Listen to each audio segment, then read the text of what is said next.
Hello बच्चों, क्या हाल चाल, कैसी चल रही है पढ़ाई। तो शुरू करते हैं जेई में इन जनवरी अटेम्प्ट शिफ्ट 1 का पेपर।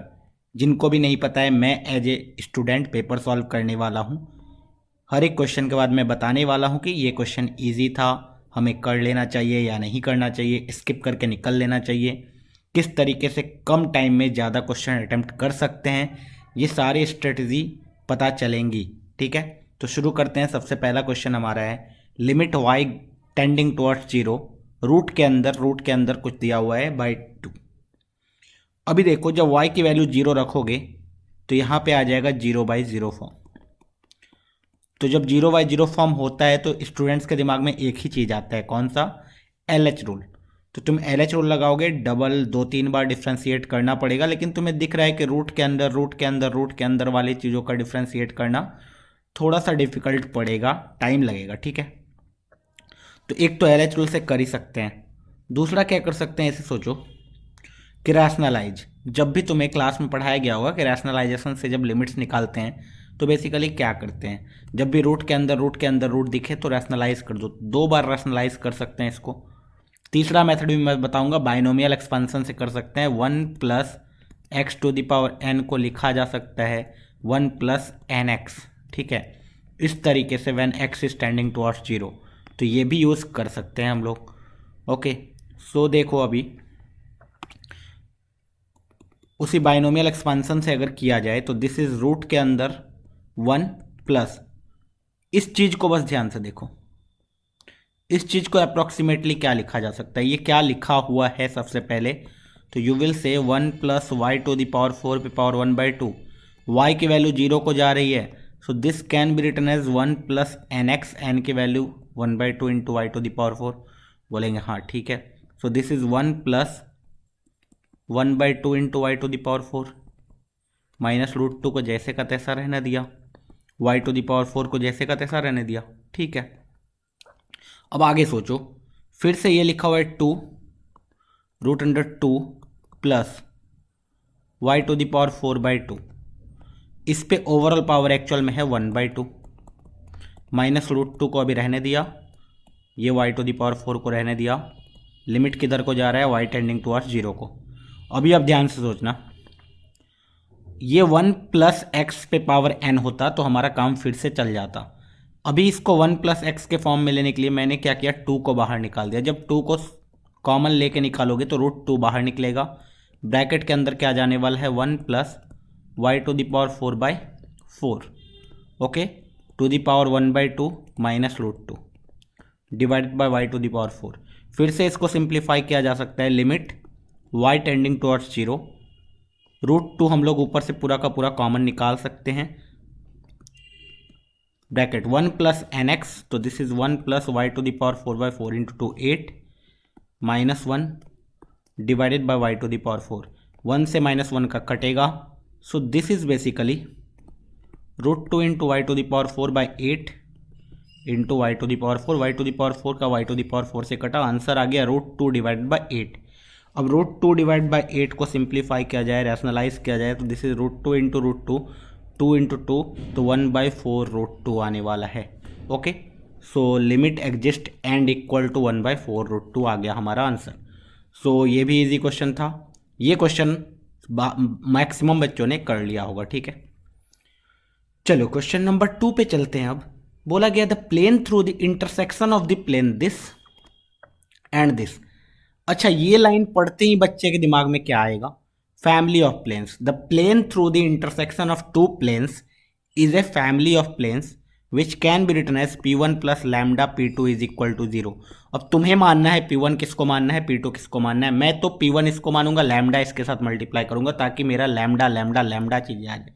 ठीक है, so this is 2x + 3y - z + 4 + lambda times x + y + z -1 is equal to 0। ये मेरा प्लेन होने वाला है।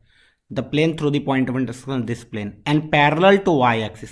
अच्छा, ये वाली प्लेन पैरेलल है वाई एक्सिस के, वाई एक्सिस कहीं होगा, this plane is parallel to y axis. Okay, also passes through the point. तो सबसे पहले अगर मैं प्लेन का इक्वेशन निकाल लूँ तो मुझे तुरंत पता चल जाएगा वो प्लेन किस पॉइंट से पास कर रही होगी। मैं चारों पॉइंट सेटिस्फाई करके देख लूंगा, चारों ऑप्शंस। ठीक है, तो उसके लिए मुझे सबसे पहले लैम्डा की वैल्यू कैलकुलेट करनी पड़ेगी। लैम्डा की वैल्यू कैलकुलेट करने के लिए उन्होंने एक ही कंडीशन दिया हुआ है, that this plane is parallel to y axis. अच्छा, इस कंडीशन को कैसे यूज कर सकते हैं? दो प्लेन्स पैरेलल होते हैं तब तो हम लोग यूज कर लेते हैं a1/a2 is equal to b1/b2 is equal to c1/c2 is equal to d1/d2। लेकिन यहाँ पे एक लाइन एंड एक प्लेन पैरेलल है। अब सोचो एक प्लेन एंड एक लाइन पैरेलल, दिस मीन्स इसका यूज कैसे करें? So this is y axis. Y axis का लाइन जो होता है उसका direction vector is j cap. अच्छा, इसका नॉर्मल वेक्टर कुछ तो होगा, इन दोनों का dot product will be 0, n dot j 0। तो मुझे बस जे कैप नॉर्मल वेक्टर का जे वाला चीज चाहिए, ठीक है, जे कंपोनेंट। तो मैं जे वाला कंपोनेंट देखूंगा 3 प्लस लैम्डा, 3 प्लस लैम्डा की वैल्यू 0, लैम्डा की वैल्यू आ गई -3, ठीक है, डायरेक्टली। तो यहां से we can say the plane will be 2 plus lambda that is 2 - 3 - x, 3 plus lambda that is 3 - 3 that is 0 y cap, ठीक है, वाई है ही नहीं। -1 plus lambda that is -4 z, यहाँ से +4 minus lambda, 4 minus lambda is 4 + 3 7 is equal to 0, that is x + 4z is equal to 7। ये आ गई equation. अभी देखो x + 4z is equal to 7, -3 x है, -4, ये तो -7 आ गया, पहला वाला ऑप्शन गलत। -3 डाला तो -3, z में डाला 4 तो +4, ये भी नहीं आएगा। 3 + 4 ये वाला हो जाएगा, 3 + 4 7, ठीक है।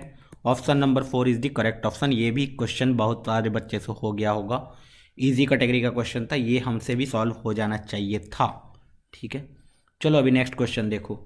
बोला गया theta denotes the acute angle between the curve this and this.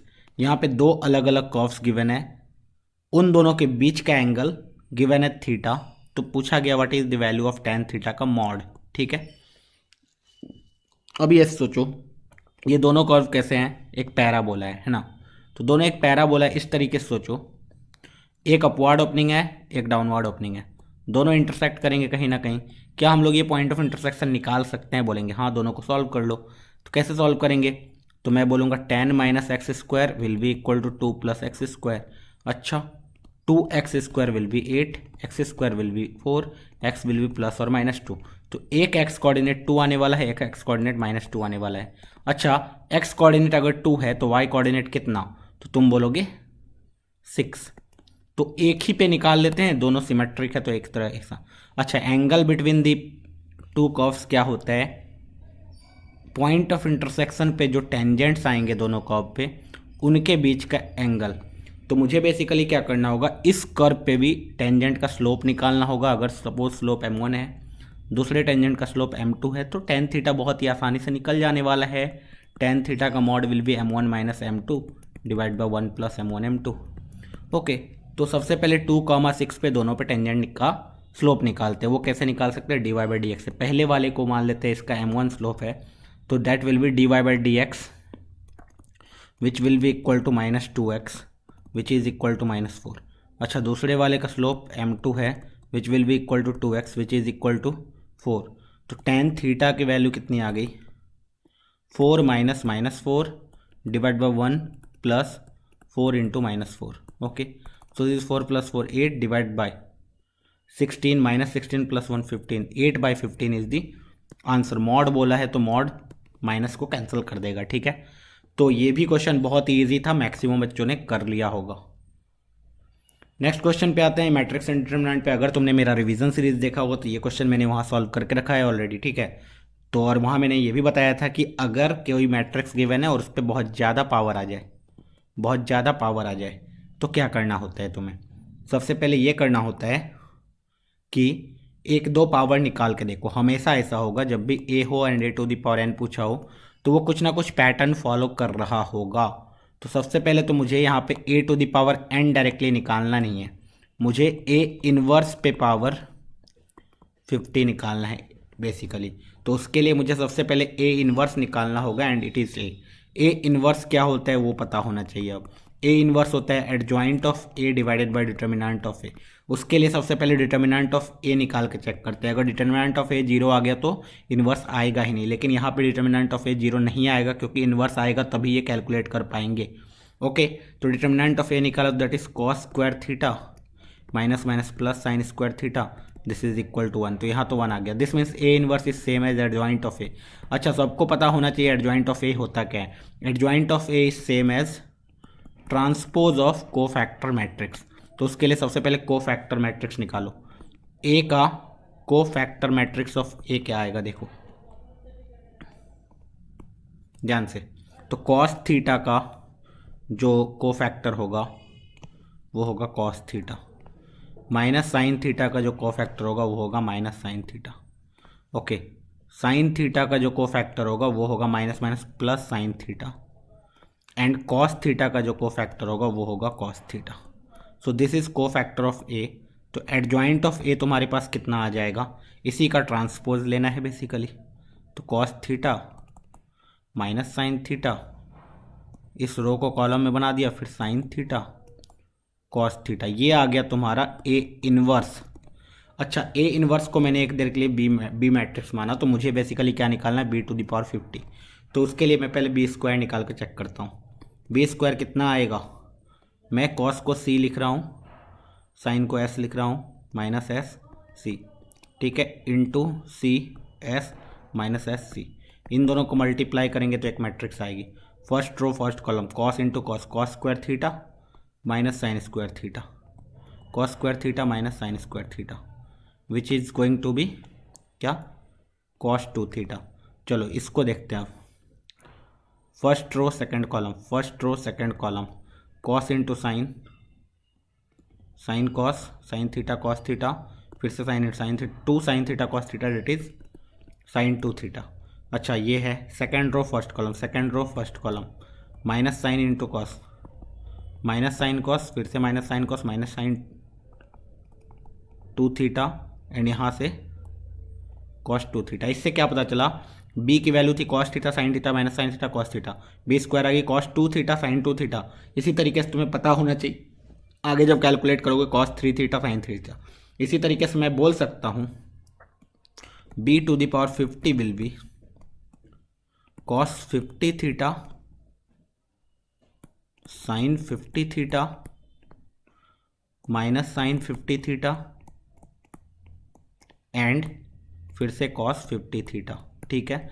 This is A to the power minus 50। अब इसका वैल्यू पूछा गया when theta is equal to pi by 12, ठीक है।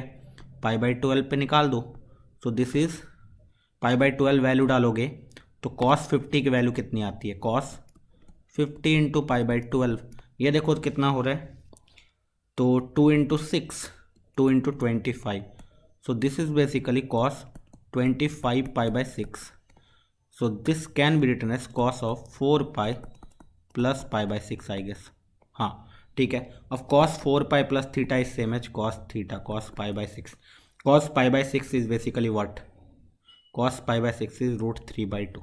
ओके, अच्छा साइन 50 निकाल लो, तो this means sine 25 by 6 which is sine 4 pi plus pi by 6 which is again equal to sine pi by 6 which is equal to 1 by 2। तो matrix finally कितना आने वाला है तुम्हारा, root 3 by 2, 1 by 2 minus 1 by 2 root 3 by 2। देख लो कौन सा option है, ये वाला ऑप्शन है, ऑप्शन नंबर 3। इजी क्वेश्चन था, थोड़ा टाइम टेकिंग था। ये तो मैं शुरुआत में ही बोलता हूँ कि मैट्रिक्स के क्वेश्चन क्या होते हैं, इजी होते हैं लेकिन थोड़ा सा टाइम टेकिंग होता है, ठीक है। तो इतनी जल्दी यहाँ पे होता नहीं है, तुम्हारे पास स्पेस नहीं होता है, तुम कुछ सिली मिस्टेक कर देते हो। तो इस कारण से क्या किया करो, मैट्रिक्स का क्वेश्चन जो है हमेशा स्किप करके आगे निकल लिया करो। जब लास्ट में टाइम बचे उस टाइम पे सॉल्व कर लिया करो। जब ज़्यादा मल्टीप्लिकेशन वगैरह यूज़ ना हो तब तो तुम ऑन द स्पॉट सॉल्व कर सकते हो, लेकिन अगर तुम्हें लग रहा है कैलकुलेशन लेंदी होने वाला है उस क्वेश्चन को स्किप करके निकल सकते हो, क्योंकि सारे क्वेश्चंस तुम्हें इक्वल नंबर ऑफ मार्क्स देते हैं। सबसे ईजीएस्ट क्वेश्चन भी 4 मार्क्स ही देगा, सबसे टफेस्ट क्वेश्चन भी 4 मार्क्स ही देगा। तो मैं ईजी क्वेश्चन को सॉल्व करके 4 मार्क्स क्यों ना अर्न करूँ, ठीक है। तो चलो नेक्स्ट क्वेश्चन। अभी देखो ये जो चैप्टर है Boolean algebra, this means mathematical reasoning, ठीक है। अब मैथमेटिकल रीजनिंग से 4 मार्क्स फिक्स है। अगर तुमने उस चैप्टर को अच्छे से ढंग से पढ़ लिया 4 मार्क्स आ जाएंगे। मैंने एक प्लेलिस्ट अपलोड करके रखा है अपने चैनल पे मैथमेटिकल रीजनिंग का। उस पर मैंने वेन डायग्राम से चीज़ों को पता करने सिखाया। मैं बहुत सारे टीचर्स ट्रुथ टेबल से सिखाते हैं, जो कि बहुत ही लेंदी हो जाता है, ठीक है। क्योंकि बोर्ड्स वगैरह में, बहुत सारे HSC बोर्ड्स वगैरह में क्या होता है, ट्रुथ टेबल वगैरह आता है। लेकिन तुम्हें यहाँ पे फास्ट करना है। तुम्हें क्या करना पड़ेगा, वेन डायग्राम से सीखना पड़ेगा चीज़ों को, ठीक है। अब इन्होंने बोला है कुछ यहाँ पे स्पेस है प्लस यहाँ पे डॉट, इसको फिल करना है इंटरसेक्शन यूनियन से। तो ये ऑर्डर पेयर क्या होगा, if this is equivalent to p intersection q. अच्छा, तुम ऐसे सोचो कुछ देर के लिए। चलो पहला ऑप्शन यूनियन इंटरसेक्शन ले ले। यूनियन इंटरसेक्शन दिस मीन्स मैं अगर इसका बनाऊँ पी यूनियन क्यू का intersection not P intersection Q, तो क्या आने वाला है देखो। वेन डायग्राम जब बनाऊंगा तो पी यूनियन क्यू तो पूरा का पूरा, इसका इंटरसेक्शन, इसका नॉट पी मतलब पी के बाहर वाला का इंटरसेक्शन क्यू के साथ, मतलब ये वाला। तो यही वाला रीजन आ जाएगा। क्या this region is same as p intersection q, तुम बोलोगे नहीं, तो पहला वाला ऑप्शन गलत। अच्छा, दोनों जगह यूनियन यूनियन ले लेते तो यूनियन यूनियन लेते। सोचो पी यूनियन क्यू तो पूरा का पूरा आ गया, उसका इंटरसेक्शन नॉट पी के बाहर वाला का यूनियन क्यू के साथ, मतलब ये पूरा, और इन दोनों का इंटरसेक्शन तो पूरा का पूरा क्या आ जाएगा, क्यू। पी इंटरसेक्शन क्यू नहीं आया, मतलब दूसरा ऑप्शन भी गलत हो गया। अच्छा, अब ये वाली चीज़ें निकालूं, P intersection Q intersection not P union Q, देखो तो ये क्या आता है। तो तुम बोलोगे पी का इंटरसेक्शन क्यू के साथ ये वाला चीज़, इसका इंटरसेक्शन नॉट पी के बाहर यूनियन क्यू, ये सब कुछ, इन दोनों का इंटरसेक्शन यही आएगा। This means option number 3 is the correct option, ठीक है। देखा वेन डायग्राम से कितनी आसानी से सॉल्व हो गया, बहुत ही आसानी से सॉल्व हो जाता है वेन डायग्राम से। अगर इसी को ट्रुथ टेबल से करने जाते तो टाइम लगता हमें, ठीक है। तो ये भी इजी क्वेश्चन था। जिसने भी मैथमेटिकल रीजनिंग कर रखा होगा थोड़ा सा भी बेसिक, वो करके आया होगा इस क्वेश्चन को। तो इस क्वेश्चन को भी हम लोग फर्स्ट अटेम्प्ट में सॉल्व कर लेंगे। So the next question is 5 students, ये तो स्टैटिस्टिक्स का क्वेश्चन है, ठीक है। स्टैटिस्टिक्स चैप्टर बहुत ही ज़्यादा इंपॉर्टेंट है। इससे पहले वाला क्वेश्चन मैथमेटिकल रीजनिंग का था, अब ये स्टैटिस्टिक्स का है। ये दोनों चैप्टर ऐसे हैं जो अगर तुम पढ़ लोगे तो 4 के 4 मार्क्स सिक्योर्ड हो जाते हैं, इससे क्वेश्चन बनते ही हैं। तुम्हें अगर पढ़ना है मेरे चैनल पे जाओ, प्लेलिस्ट में देखो, statistics as well as mathematical reasoning दोनों का प्लेलिस्ट फुल डाला हुआ है वहाँ पे, अलॉन्ग विथ PYQ, ठीक है। तो इस क्वेश्चन को अब देखते हैं। क्या बोला गया है, मेरे पास 5 स्टूडेंट्स है जिनका एवरेज हाइट जो गिवन है, एवरेज हाइट है उनका 150 सेंटीमीटर। दिस मीन्स सबका सम कर दे हाइट का, तो वो कितना आ जाएगा, 150 इंटू 5 750। हाँ, वेरिएंस गिवन है सिग्मा स्क्वायर 18। अच्छा, सिग्मा स्क्वायर क्या होता है, समेसन XI का होल स्क्वायर बाय n यहाँ पे कितना होने वाला है, तो तुम बोलोगे sir n will be equal to 5 minus mu का होल स्क्वायर डेट इज़ 150 का होल स्क्वायर। तो यहाँ से you will see summation XI square will be equal to 5 times 150 का होल स्क्वायर कितना आएगा, 22500 प्लस 18, ठीक है। तो मेरे पास समेसन XI स्क्वायर आ गया, समेसन XI आ गया। अब उन्होंने बोला एक नया आदमी है, नया स्टूडेंट जिसका हाइट है 156 सेंटीमीटर, वो ज्वाइन कर रहा है टीम को। तो बताओ वेरिएंस ऑफ द टीम, ये 6 स्टूडेंट्स का कितना होगा। तो सिग्मा स्क्वायर न्यू पूछा गया है, तो उसका जो फॉर्मूला होता है ये सबको याद होना चाहिए, x square new by 6 minus summation XI new by 6 का होल स्क्वायर होने वाला है, ठीक है। तो मुझे बस समेसन XI न्यू चाहिए सबसे पहले, तो ये तो निकालना बहुत ईजी है। न्यू समेसन XI कितना हो जाएगा, 750 प्लस 1, ये आ गया 906। ओके, सिमिलरली मुझे समेसन XI का होल स्क्वायर न्यू चाहिए होगा, which will be equal to ये 5 टाइम्स 22518 प्लस 156 का होल स्क्वायर। अच्छा, मेरे पास ये भी वैल्यू आ गई, ये भी वैल्यू आ गई। Now we can find sigma square new.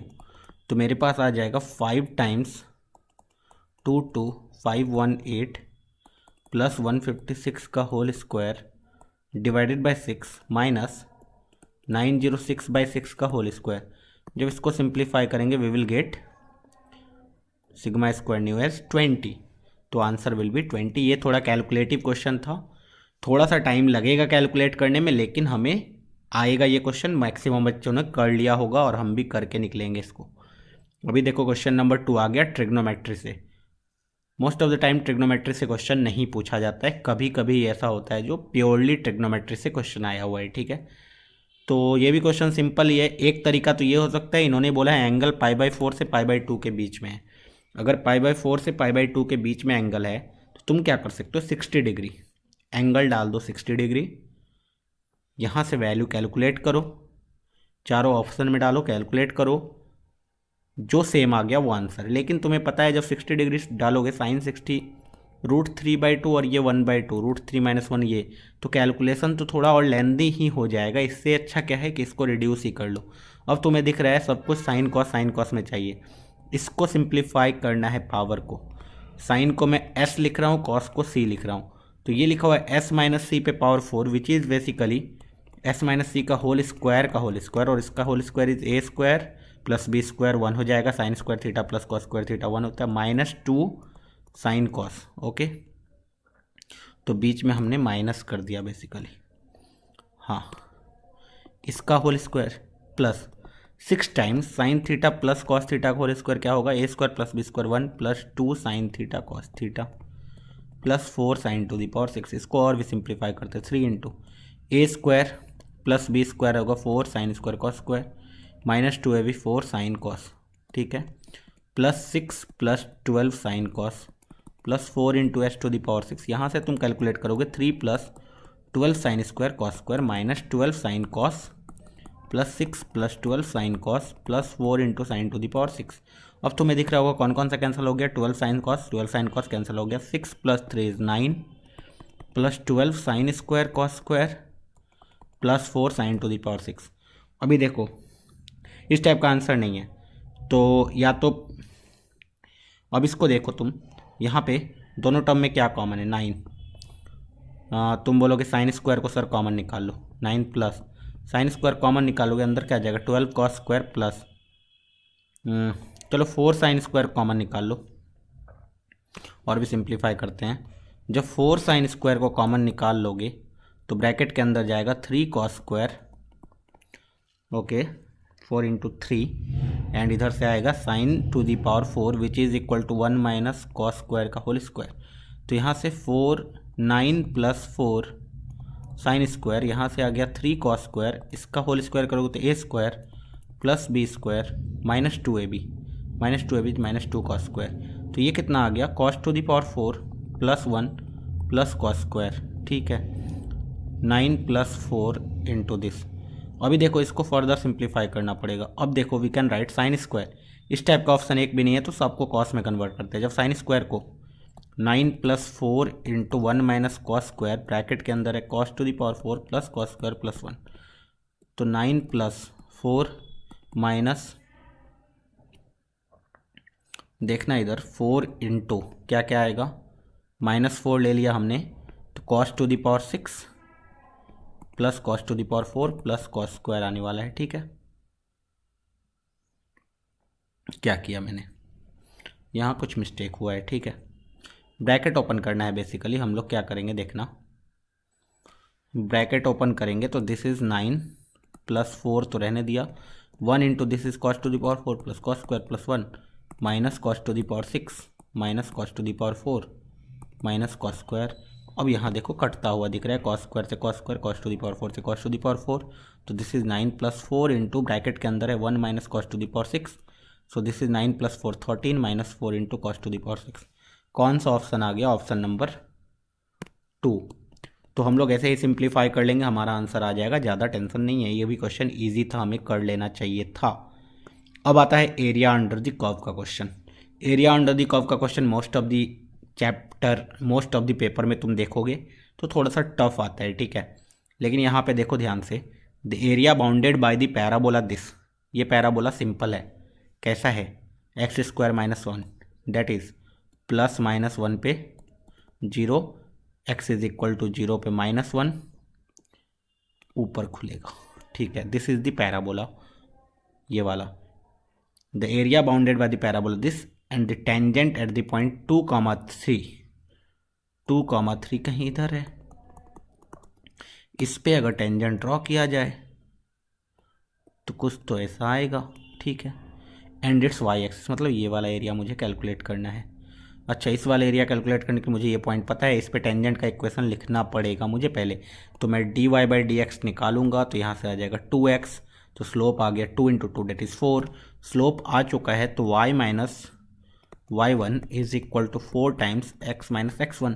अच्छा, ये कोऑर्डिनेट निकालना है, इस कोऑर्डिनेट पे x की कोऑर्डिनेट का वैल्यू 0, x 0 रखोगे तो दिस इज 4 × -2 दैट इज -8, तो y माइनस 3 इज -8, तो y इज इक्वल टू -5, तो 0, -5। ओके, अब तुम्हें ये वाला एरिया निकालना है, ये पॉइंट पता है तुम्हें 0, -1 ऑलरेडी। ओके, अब इस एरिया को निकालने के लिए क्या तुम करोगे, या तो वर्टिकल एलिमेंट ले लो या तो हॉरिजॉन्टल एलिमेंट ले लो। हॉरिजॉन्टल एलिमेंट लोगे दिक्कत आएगा, दो जगह चेंज करना पड़ेगा। वर्टिकल एलिमेंट लोगे तो क्या आएगा, direct y up minus y down कर देंगे।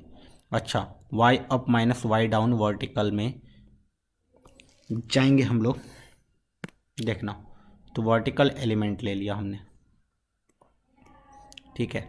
तो देखना x की वैल्यू कहाँ से कहाँ तक जा रही है, तुम बोलोगे x इज इक्वल टू 0 से x इज इक्वल टू 2 तक, 0 से 2 तक। ठीक है, x की वैल्यू ये जो dx है बेसिकली इसकी वैल्यू मूव करेगी यहाँ से लेकर 0 से लेकर के यहाँ तक 2 तक। अब तुम बोलोगे y अप पैराबोला है that is x² - 1 minus y down ये लाइन है, लाइन विल बी, लाइन को सिंप्लीफाई करके देख लो यहाँ से, you will say line will be y minus 3 is equal to 4x minus 8, तो y is equal to 4x minus 5। ठीक है, 4x माइनस 5 का dx। ओके, तो इसको इंटीग्रेट करना है, बेसिकली हमारा आंसर आ जाएगा। इंटीग्रेट करो भाई 0 से 2 में। ठीक है, 0 से 2 में इंटीग्रेट कर देते हैं, क्या आंसर आ जाएगा, x², पहले तो इसको सिंप्लीफाई कर लिया, x² minus 4x minus 1 plus 5 is +4 dx। ठीक है, इसको इंटीग्रेट किया तो x³ / 3 minus 4x² / 2 that is 2x² plus 4x, 0 से 2, 0 डालोगे सब कुछ 0 आ जाएगा, 2 डाल दो, 8/3 माइनस 2 × 2 4 × 2 8 प्लस 8, तो ये फाइनली 8/3 आ रहा है। Yes, option number 1 is the correct option. तो ये वाला जो एरिया का क्वेश्चन था रिलेटिवली इजी था, लेकिन और सारे ईयर्स में जो आते हैं क्वेश्चन थोड़ा सा डिफिकल्ट आते हैं। तो वही मैंने बोला, जब इनइक्वालिटी वाला क्वेश्चन आ जाए एरिया में तो क्या करो, इनइक्वालिटी वाले क्वेश्चंस को थोड़ा सा टाइम दे सकते हो, बाद में जब तुम्हारा टाइम बचे उस टाइम सॉल्व कर सकते हो। लेकिन अगर ज़्यादा बेसिक आ जाए जिसका एरिया निकालना बहुत ईजी हो, रूट वगैरह ज़्यादा इन्वॉल्व ना हो, तो डायरेक्टली कैलकुलेट कर लो। ठीक है, next question is from the sequence and series. Question देखते ही समझ में आ गया, सीक्वेंस सीरीज से एपी से है। बोला गया अगर A1 A2 A30 30 टर्म्स है किसी भी एपी में है एंड S की वैल्यू डिफाइन किया गया है AI that is A1 plus A2 plus कहाँ तक A30 तक इज S। ठीक है, सम ऑफ द एपी। अच्छा, T की वैल्यू डिफाइन की गई है I इज इक्वल टू 1 से 15, 2i - 1, 1 रखोगे तो A1, 2 रखोगे तो A3 प्लस A5, इसी तरीके से 15 रखोगे तो कितना आएगा A29। इसका ऑड का सम गिवन है T।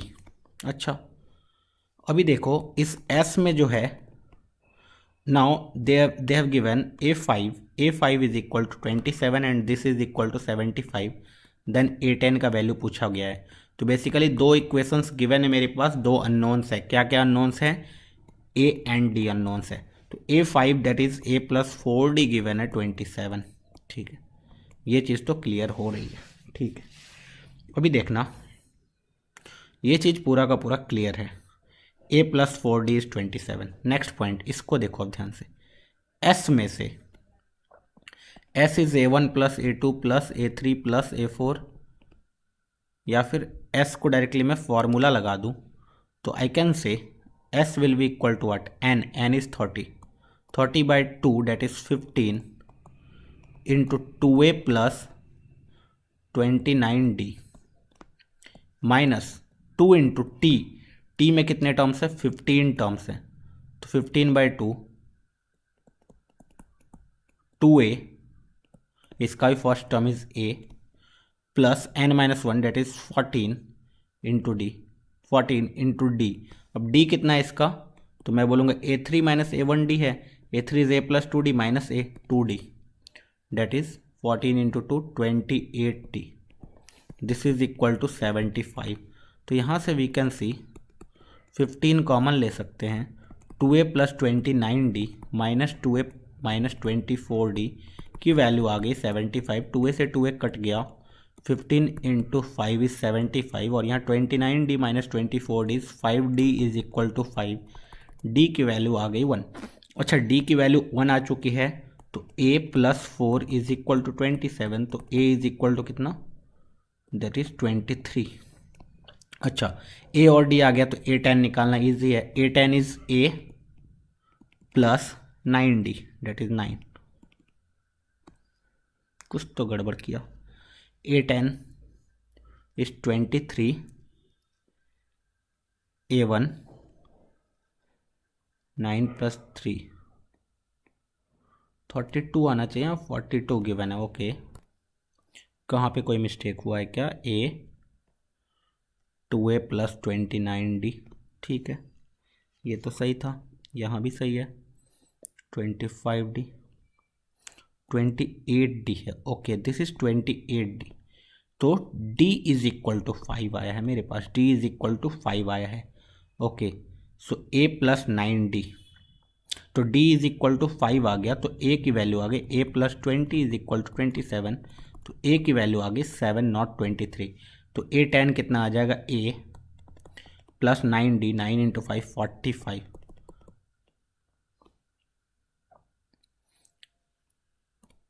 तो आंसर आ गया 52। Option number 1 is the correct option, ठीक है। ये भी इजी कैटेगरी का क्वेश्चन था, मैक्सिमम बच्चों ने इस क्वेश्चन को कर लिया होगा, जो भी सीक्वेंस एंड सीरीज बहुत ही बेसिक जानते हैं वो भी कर लेंगे इस क्वेश्चन को। अभी नेक्स्ट क्वेश्चन देखना, नेक्स्ट क्वेश्चन भी सिंपल क्वेश्चन है, बोर्ड लेवल का क्वेश्चन गिवन है। गिवन एक फंक्शन है, पीस वाइज फंक्शन है, अलग अलग वैल्यूज़ पे डिफाइंड है। उन्होंने बोला if the function F is continuous, क्या क्या, अगर कंटिन्यूअस है, अगर एफ भी, बेसिकली हमें कंटिन्यूअस है तो ए और बी की वैल्यू निकालनी है मुझे। अच्छा, कंटिन्यूअस है मतलब हर पॉइंट पे कंटिन्यूअस, तो 1 पे पहले देखो, 1 के LHL में 5 और 1 इधर रखोगे तो a प्लस बी, एक इक्वेशन आ गया a प्लस बी में। अच्छा, 3 पे अब चेक करो, 3 के उधर रखोगे तो a plus 3b will be equal to 3 के इधर रखोगे तो b प्लस 15, तो यहाँ से you can say a plus 2b is equal to 15 and a plus B already 5 है, सब्ट्रैक्ट कर दिया तो यहाँ से b इज इक्वल टू 10 आ जाएगा, b इज इक्वल टू 10 आ गया तो a की वैल्यू आ गई -5, a is equal to -5, b is equal to 10 पे कंटिन्यूस।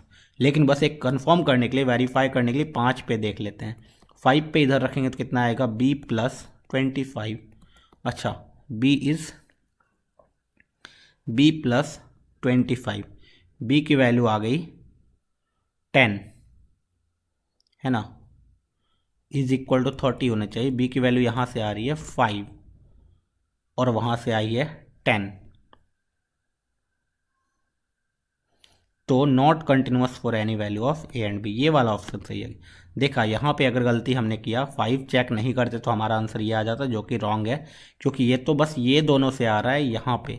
अब इस कंडीशन, ऐसा कोई ए और बी है ही नहीं जो तीनों कंडीशन को सेटिस्फाई करे, ठीक है। So we can say this condition is not continuous. तो बहुत ही बढ़िया क्वेश्चन था, बहुत ही ट्रिकी क्वेश्चन था, बहुत सारे बच्चों ने इसमें नेगेटिव किया होगा। नेक्स्ट क्वेश्चन, अच्छा अगर तुम मेरा प्लेलिस्ट देख रहे हो रेगुलर, तो ये क्वेश्चन शायद 2015 या 16 में आया हुआ है, सेम टू सेम क्वेश्चन। बोला गया है कि अगर this complex number is purely imaginary, इस बार उन्होंने बोल दिया सम ऑफ द एलिमेंट्स ऑफ ए, वहाँ पे उन्होंने बस डायरेक्टली पूछ लिया था थीटा क्या हो सकता है, ठीक है। तो इसको इमेजनरी रखना है, दिस मीन्स इसका रियल पार्ट क्या होगा, कोई भी कॉम्प्लेक्स नंबर इमेजनरी है, दिस मीन्स उसका रियल पार्ट इज 0, ओके। तो इसका रियल पार्ट को अगर 0 से इक्वेट कर दे तो हमारा कंडीशन आ जाएगा। इसका रियल पार्ट निकालेंगे कैसे, तो यू विल से 3 + 2 iota into sine theta divide by 1 minus 2 iota into sine theta है। इसके 1 plus 2 iota into sine theta से मल्टीप्लाई कर देंगे, नीचे पूरा का पूरा रियल आ जाएगा, क्या बोलेंगे हाँ। अच्छा ऊपर भी मल्टीप्लाई कर दो 1 प्लस 2 आयोटा साइन थीटा से। अब ऊपर वाले में सिर्फ रियल पार्ट पे हमें फोकस करना है, तो 3 इंटू 1 से रियल आएगा 3 इंटू इससे रियल नहीं आएगा, इस और इससे रियल नहीं आएगा, इससे और इससे रियल आने वाला है, ठीक है। 2 iota 2 sine theta into 2 sine theta is basically 4 sine square theta, लेकिन आयोटा है तो आयोटा स्क्वायर इट इज -1, तो -4 साइन स्क्वायर थीटा की 0 रखना है, तो 3 is equal to 4 sine square theta रखना है, और sine theta is equal to plus और माइनस √3/2 रखना है मुझे। ओके तो साइन थीटा की वैल्यू प्लस और माइनस √3/2 रखना है। उन्होंने ऑलरेडी बोल दिया है थीटा की वैल्यू -π/2 से पाई के बीच में रखो। अभी देखो साइन थीटा का ग्राफ जब बनाओगे तो ये कुछ ऐसा आएगा, -π/2 यहाँ पे है, 0 यहाँ पे, पाई यहाँ पे, इसमें √3/2 तुम्हें पता है 2 बार आएगा √3/2। एक बार कहाँ पे आएगा तुम बोलोगे सर 60 डिग्री पे, एक बार π/6 पे, एक बार पाई माइनस π/6 डेट इज 5π/6 पे। अच्छा अब -√3/2 भी आना है, वो कहाँ आएगा -π/6 पे सर। सो -π/6 प्लस π/6 प्लस 5π/6 सम कितना आ गया 5π/6, ऑप्शन नंबर 1। तो ये इजी कैटेगरी का क्वेश्चन था, ये मैक्सिमम बच्चों ने कर लिया होगा, हमें भी कर लेना चाहिए था। इस चीज़ से पता क्या चल रहा है कि 2019 का जो जेईई मेंस का जनवरी अटेम्प्ट का शिफ्ट 1 का जो पेपर था वो बहुत ही ईजी था, ठीक है। चलो अब नेक्स्ट क्वेश्चन देखो। Consider a class of 5 girls and 7 boys, the number of different teams consisting of 2 girls and 3 boys date can be formed. मेरे पास टोटल गर्ल्स कितने हैं 5, बॉयज़ कितने हैं 7।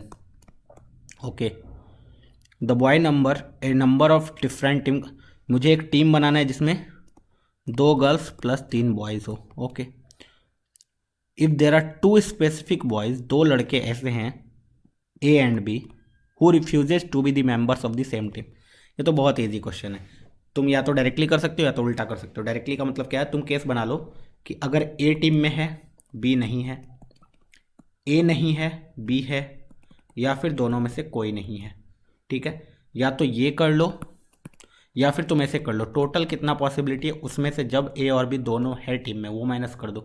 तो मैं ये करता हूँ टोटल, सोचो टोटल कितना आएगा। तुम बोलोगे 2 गर्ल्स सेलेक्ट करना है तो 5C2, 3 बॉयज़ सेलेक्ट करना है तो 7C3, माइनस जब ए और बी नहीं सेलेक्ट करना है, मतलब 2 बॉयज़ तुमने ऑलरेडी हटा दिए, तुम्हारे पास कितने बॉयज़ बचे 5 बॉयज़ 5 गर्ल्स, तो तुमने 5 गर्ल्स में से 2 गर्ल्स सेलेक्ट किया, 5 बॉयज़ में से 3 बॉयज़ सेलेक्ट किया। तो इसको अब सिंप्लीफाई कर लो, 5C2 5 फैक्टोरियल 2 फैक्टोरियल 3 फैक्टोरियल, ये 20 आता है, ठीक 10 आता है, ठीक है। 4 × 5/2 डेट इज 10, तो यहाँ 5C2 यहाँ 5C2 10 common, 7C3 7 factorial 3 factorial 4 factorial 4, 5 × 6 × 7 आ गया, 4 फैक्टोरियल कट गया, ठीक है। 3 factorial 6 35 minus 5C3 is same as 5C2, so this is 10, so this is 25 × 10 that is okay 350। Okay हमने यहाँ पे मिस्टेक करा है, दोनों के दोनों टीम में हैं। जब दोनों के दोनों टीम में है तो 2 ऑलरेडी सेलेक्ट हो चुके हैं, मुझे एक ही बॉय चाहिए होगा 5 में से, तो this is 5C1 that is 5। Okay तो 30 × 10 डेट इज़ 300 आना चाहिए आंसर, तो option number 3 is the correct option, ठीक है। चलो अब क्वेश्चन नंबर 28, फिर से एक कॉम्प्लेक्स नंबर से, मतलब कॉम्प्लेक्स नंबर से 2 क्वेश्चंस आए हैं। ये इक्वेशन गिवन है, इस इक्वेशन का रूट हमें डायरेक्टली नहीं पता होता है, पूछा गया इसके 2 रूट से अगर अल्फा एंड बीटा, तो alpha two the power 15 beta two the power 15। जब इस इक्वेशन का रूट निकालोगे तो क्या आएगा, alpha comma beta -b plus और minus √b² -4ac divided by 2a, so this is -2 plus और minus 2 iota divide by 2 that is -1 plus iota, एक तो होगा, एक होगा -1 minus iota.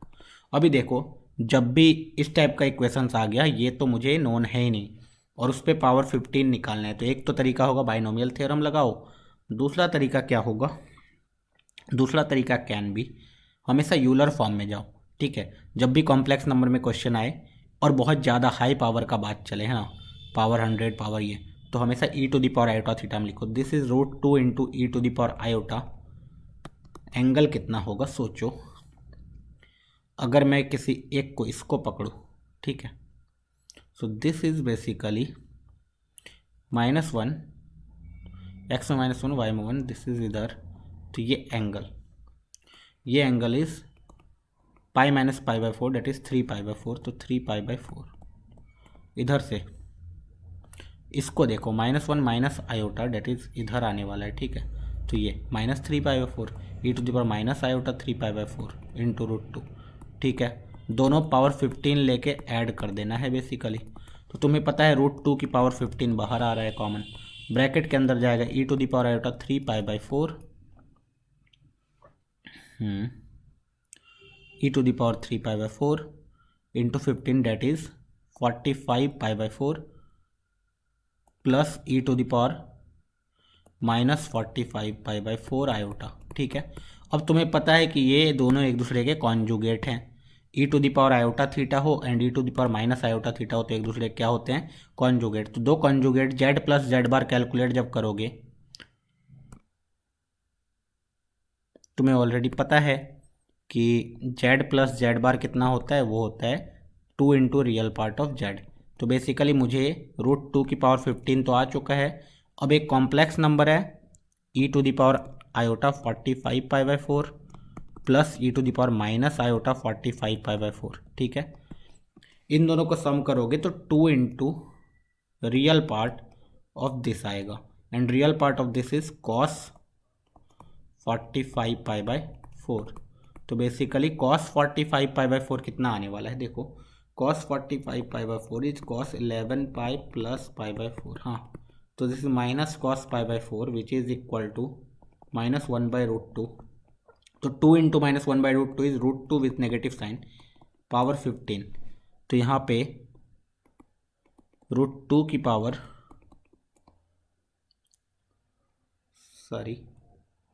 This is minus into √2 बस। तो यहाँ से माइनस इंटू 2 की पावर 16 आ गया। 2 की पावर 16 √2 की पावर 16 डेट इज 2 की पावर 8 आ चुका है एंड 2 की power 8 is 512 256 with negative sign. तो option number 1 is the correct option, ठीक है। तो याद रखो, जब भी कॉम्प्लेक्स नंबर में कुछ ऐसा पावर वगैरह पे आ जाए तो हमेशा हमें यूलर्स फॉर्म यूज़ कर लेना चाहिए, नहीं तो बाइनोमियल थ्योरम से भी इसको कर सकते थे। ओके, नेक्स्ट क्वेश्चन, ये बहुत ही बढ़िया क्वेश्चन आया हुआ है, ठीक है। देखो 3 सर्कल है, एक का रेडियस A, एक का रेडियस B, एक का radius C, A less than B less than C है। बोला गया तीनों एक दूसरे को टच करते हैं एक्सटर्नली एंड एक्स एक्सिस। तो मैं पहले 3 सर्कल बना देता हूँ।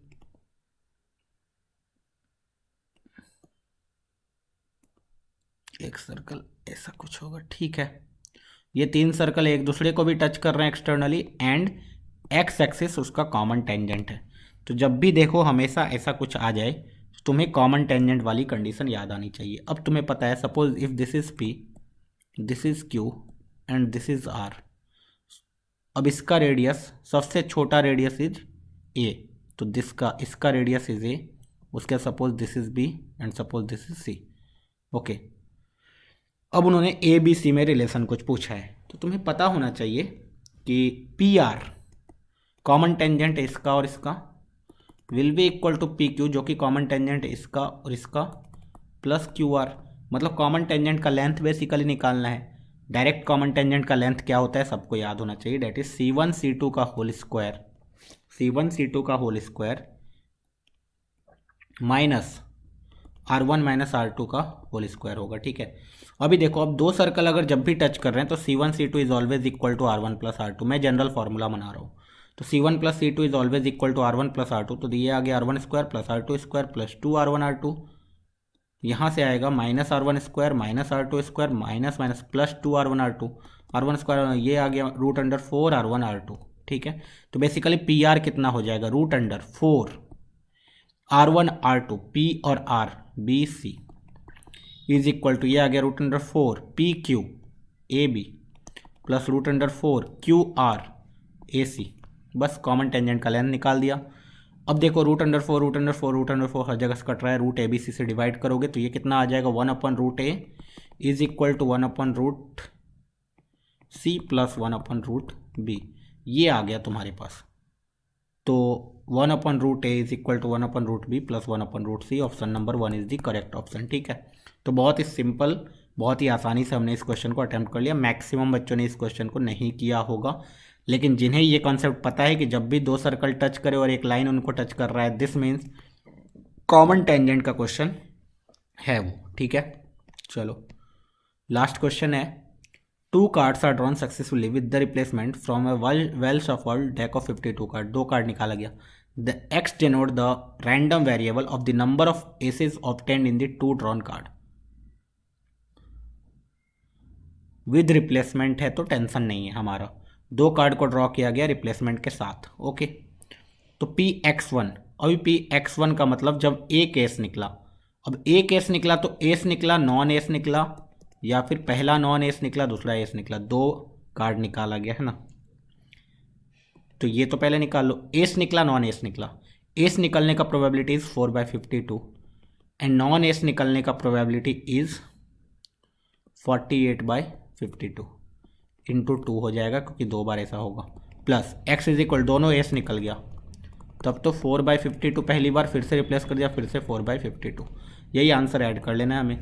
52 इंटू 52 नीचे है, ऊपर कितना आएगा देख लो, तो 48 into 2, 48 into 2 is 96, 96 into 4।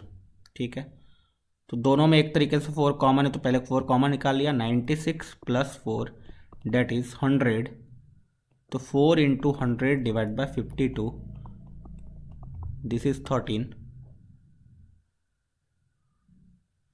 Into 52 एक है ऑलरेडी, तो और कटेगा 2 से 26, चलो 4 से 13, 4 से 25, तो 25/169, तो आंसर इज ऑप्शन नंबर 4। तो ये तो फेयरली इजी क्वेश्चन था, प्रोबेबिलिटी डिस्ट्रीब्यूशन से था। तो ये पेपर समाप्त हो गया। इससे हमने क्या देखा बेसिकली कि जेईई मेंस का जो फर्स्ट अटेम्प्ट आया था, फर्स्ट अटेम्प्ट वाले जो फर्स्ट शिफ्ट का क्वेश्चन था वो बहुत ही इजी क्वेश्चन था। पार्ट 1 ऑलरेडी हमने कर रखा था, पार्ट 2 अभी हमने कर लिया है।